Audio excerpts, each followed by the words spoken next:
أملاك أبراهام ونبي موسى أملاك أبراهام ونبي موسى أجاء عالم قدست سلاسي تمسكنوا تمسكنوا تمسكنوا تبل على نفسي بوداسي أملاك أبراهام ونبي موسى أملاك أبراهام ونبي موسى أجاء عالم قدست سلاسي تمسكنوا تمسكنوا تمسكنوا تبل على نفسي بوداسي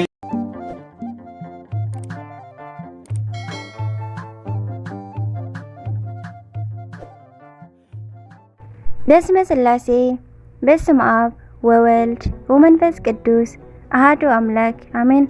ሰላም እግዚአብሔር አምላክ ምስኩላትኩም ይሁን። ስድራ እግዚአብሔር አምላክ ከመይ ሓዲርኩም? አነ እግዚአብሔር ይመስገን። ክብሪ ይስፋሕ መድኃኔዓለም አቦይ ልዑል እግዚአብሔር አምላኽና ክሳብ ሰዓት እዚኣ ትጸንሕ እትቆም እስትንፋስ ዓዲሉ ብጸጋን ብጥዕናን ስለ ዘጽንሐና ክብርን ምስጋናን አምልኮን ውዳሴን ንዘላለም ንዕኡ ይኹኖ።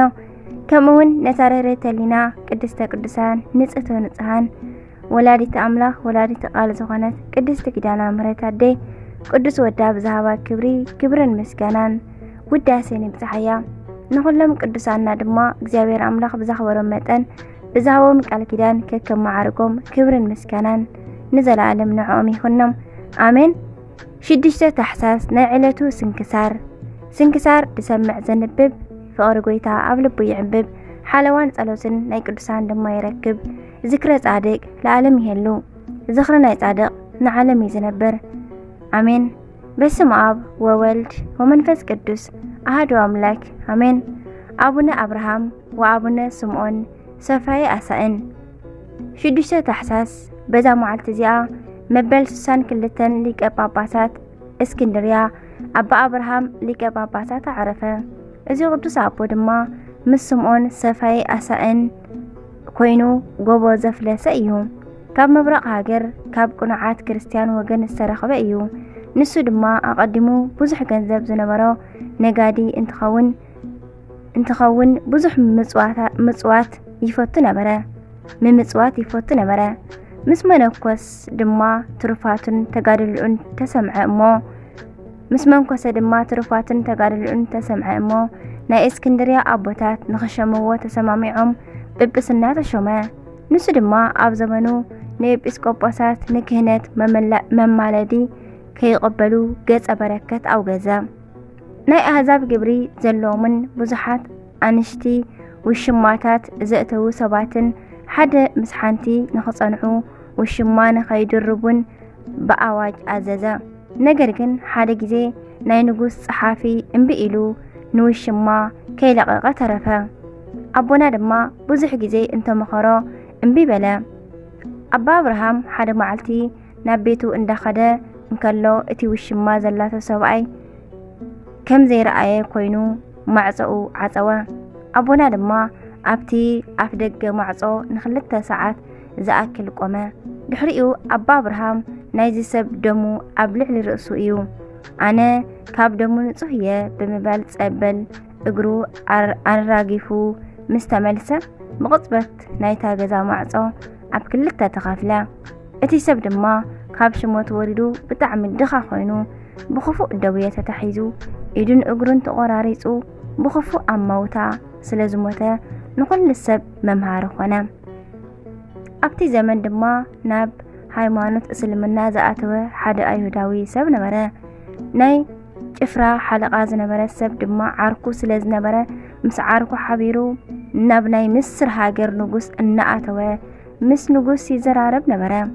ሓደ መዓልቲ ናብ ምስልምና ዝተቐየረ ኣይሁዳዊ ነቲ ንጉስ ንኤጲስቆጶስ ኣምጻኣዮ እሞ ክከራኸሮ በሎ። ንጉስ ድማ ንኣባ አብርሃም ኣጸዊዑ ኣከራኸሮም። ኣባ አብርሃም ነቲ ኣይሁዳዊ ኣብ ቅድሚ ንጉስ ረቲዑ ኣሕፈሮ።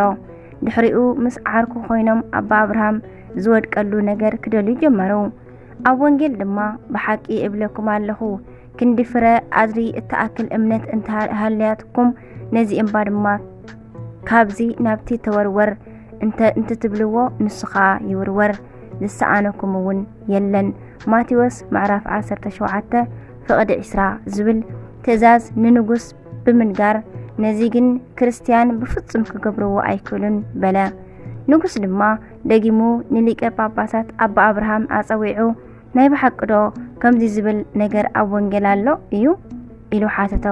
ሊቀ ጳጳሳት ኣባ አብርሃም ድማ ብሓቂ እብለኩም ኣለኹ ክንዲ ፍረ ኣድሪ እተኣክል እምነት እንተሃልያትኩም ነዚ እምባ ድማ ካብዚ ናብቲ ተወርወር እንተትብልዎ ንሱ ከዓ ይወርወር ዝሰኣነኩም እውን የለን ተባሂሉ ተጻሒፉ ኣሎ።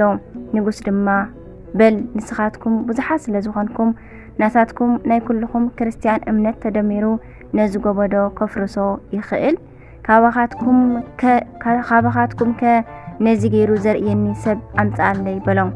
ሊቀ ጳጳሳት ኣባ አብርሃም ድማ 3 መዓልቲ ክወሃቦ ፍቓድ ሓቲቱ ተዋሃቦ ድማ ኣባ አብርሃም ጳጳሳትን ካህናትን ኣኪቡ ሱባኤ ሓዘ። እምበይትና ቅድስት ድንግል ማርያም ድማ ኣብ መበል ሳልሰይቲ መዓልቲ እቲ ሱባኤ ንኣባ አብርሃም ተገሊጻትሉ ከምዚ ዝበለ ነገር ንዓኻ ዘይኮነስ ንበዓል ሓደ ዓይኒ ንዝኾነ ስምዖን ንዝበሃል ጻድቕ እዩ ዝግበረሉ ንሱ ስለ ናይ ወደይ ትእዛዝ ሓንቲ ዓይኑ ስለ ዘጥፈአ ናብኡ ከድካ እምበይትና ቅድስት ድንግል ማርያም እያ ነጊራትኒ ኢልካ ንገሮ። ከምዚ ኢልካ እንተዘይነገርካዮ ግን እሺ ኣይብለካን እዩ በለቶ። ተራ ሰብ ተመሲሉ ኣብ ማእኸል ዕዳጋ ዕትሮ ዝተሸከመ ሰብ ኮይኑ ክትረኽቦ ኢኻ በለቶ። እዚ ምስ ነገረቶ ድማ ናብ ዕዳጋ ኣትዩ ንኣቡነ ስምዖን ረኺቡ ሊቀ ጳጳሳት ድማ እምበይትና እያ ልኢኻትኒ እሞ ብማለት ኣምፃኣሉ ጉዳይ ነገሮ ዝመፅኣሉ ጉዳይ ነገሮ። ድሕሪዚ ድማ ስምዖን ንኣቡነ አብርሃም ከምዚ በሎ ስለይ ንዋላ ሓደ ሰብ ብፍጹም ከይትዛረብ መንነተይ ድማ ኣይትግለጸለይ ሓደራ። ነገር ግን ከድካ ንጉስ ይፍለሰለይ ኣብ ዝብለካ እምባ ምስ ካህናትን ህዝብን ቁም። ንክርስቲያን ፊት ንፊት እቲ ጎቦ ኣይሁዳውያን እቶም ዘይኣምኑን ድማ ብድሕሪ እቲ ጎቦ ከም ዝኾኑ ግበር። ንካህናት ድማ ልብሰ ተክህኖ ኣልቢስካ ወንጌል ማዕጠንቲ መብራህትን መስቀልን ኣትሒዝካ ጽንሓኒ። ኣነ ድማ ወላ ሓደ ሰብ እንተይፈለጠኒ ምስ ህዝቢ ተሓዊሰ ኣብ ቅድሚኻ ክቐውም እየ። ንስኻ ኣነ ዝሰርሖ ስራሕ እናሰርሕኻ እናረኣኻ ስራሕ፣ ህዝቢ ድማ ነቲ ንስኻ እትሰርሖ እናረኣዩ ይስርሑ። ኣነ ክሰግድ ከለኹ ድማ ንስኻ እውን ስገድ። እዚ ድማ 3 ግዜ ግበር። ኣብ ስግደትካ ድማ 3 ግዜ ብመስቀልካ ኣማዕትብ በሎ። እቲ ሊቀ ጳጳስ ኣቦና አብርሃም ድማ ኣቐዲሙ ከይዱ ከምቲ ዝተባሃልዎ ገበረ። ኣብ መወዳእታ እውን 41 ኪርያላይሶን ኣብፂሖም ጸሎት ገይሮምን ሰጊዶምን ክትንስኡ እንከለው እቲ ጎቦ ድማ ንምድሪ ለቂቑ ናብ ላዕሊ ተንስአ። በቲ ስራሕ ናይቲ ጎቦ ድማ በዝንበትን ሓደ ወገንን ዝነበሩ ኩሎም ነንባዕሎም ተረኣዩ። እዚ ድማ ን3 ግዜ ዝኣክል ተደጋጊሙ ተኸናወነ። ኣብዚ ግዜ እዚ ስለ ቅዱስ ስምዖን ሰፋየ ሳእኒ ፍጹም እምነት ክበሃል ንሊቀ ጳጳስን ነቶም ኣብታ ሃገር ዝነበሩ ኩሎም ክርስቲያንን እቲ ብጎይታና ዝተነገረ ቃል ተፈጸመሎም። እቲ ንጉስ ድማ ብጣዕሚ ብምድናቕ ናብ ኣባ አብርሃም ቀሪቡ እንታይ ክገብረልካ ትደሊ በሎ። ንሱ ድማ ኣብ ሃገር ምስር ናይ ቅዱስ መርቆሪዎስ ቤተ ክርስቲያን ስርሓለይ በሎ። ከምቲ ዝበለ ድማ ነቲ ቤተ ክርስቲያን ሰርሓሉ ኣብ ካልኦት ሃገራት እውን ብዙሓት ኣብያተ ክርስቲያናት ሰርሓሉ። ሊቀ ጳጳሳት ኣቡነ አብርሃም ድማ ተጋድልኡ ፈጺሙ ብሰላም በዛለማዓንቲ ኣዕረፈ። በረኸት ናይ ኣቦና አብርሃምን ናይ ኣቦና ስምዖንን ይሕደረና። ንእግዚኣብሔር ኣምላኽና ምስጋና ይኹኖ። ንዓና እውን ብጸሎት እዚ ቅዱስ ኣቦ ይምሓረና። በረኸት እውን ምስ ኩላትና ትሕደር ንዘለዓለም ዓለም ኣሜን። ኣርኬት ድማ ከምዚ ይብል ሰላም ለከ አብርሃም ነጋዲ ወሊቀ ጳጳሳት አዲ ሶበ አፀወ ቅድሜከ በግዝፈተ ልብ አባዲ ሰሚኦ ቃለ ግዘት እምልሳንከ ነዳዲ መድረክ ሃሃቱ ተሰጥቀ ለብእስ ከሃዲ ሰላም ለስምዖን በአፈ ማርያም ዘተአምረ እንበይነ ትእዛዙ ለወልዳ ከመዓይኖ አኦረ ይለብብ ወለቱ ወይ ጸግዎ ክብረ ሶበ ጸለየ ቀዊሞ ዘሊቀ ጳጳሳት ድህረ ነቀለ ደብረ ወተከለ ደብረ በረኻቶም ይሕደረና ቅድስቲ አርሴማ ከምውን በዛ መዓልቲ እዚኣ ናይ ቅድስቲ ድንግል ሰማዕት ቅድስቲ አርሴማ መዘከርታ ቅዳሴ ቤተ ክርስቲያናን ፍልሰተ ስጋኣን 27 ምስኣ ዝተቐትላ ደናግልን እዩ። ነዛ ቅድስቲ ድማ ንጉስ ድርጣድስ ከምዚ ዝኣመሰለ ዓብይ ክብሪ ዘለዎ ህይወት ምንባር ዝኣበኽስ ልበኽዶ የለን እዩ በላ። ኣብ ሰማያት ዘሎ ይዓቢ ኣዝዩ እውን ይሐይሽ በለቶ። ናብ ጎቦ ወሲዶም ክሳዳ ገፊሮም ክሳዳ ብሰይፊ ንኽቆርፁ ኣዘዘ። ንኹለን ደናግል እውን ክሳደን ንኽቆርፁ ኣዘዘ። ንእግዚአብሔር ኣምላኽና ምስጋና ይኹኖ።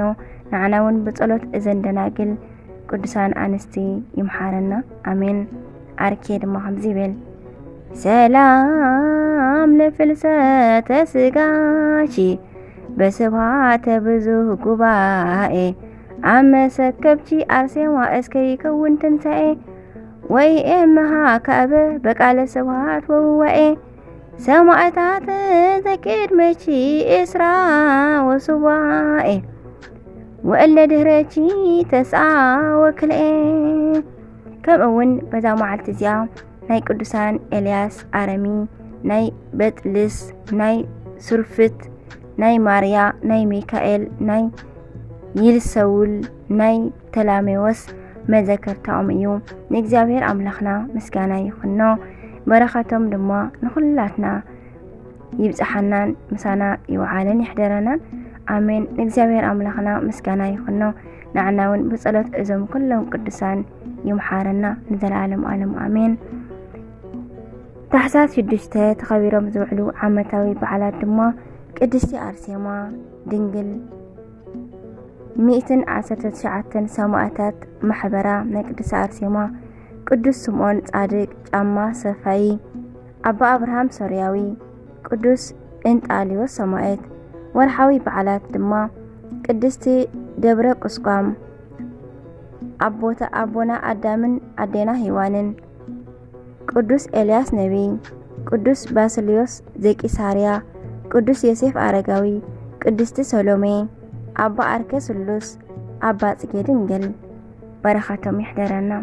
ዓመታውን ወርሓውን ተኸቢሮም ዝውዕሉ አቦታትና አዴታትና አሜን። ዝወደቐ ዝነጠበ ብኣፈ ቅዱሳን ትጓሃን መላእክቲ ተኣርመለይ ስንክሳር ድሰምዕ ዘንብብ ፍቕሪ ጎይታ ኣብ ልቡ ይዕብብ። ሓለዋን ጸሎትን ናይ ቅዱሳን ድማ ይረክብ። ወስብሐት ለእግዚአብሔር ወለወላዲቱ ድንግል ወለመስቀሉ ክቡር አሜን አሜን። ለይኩን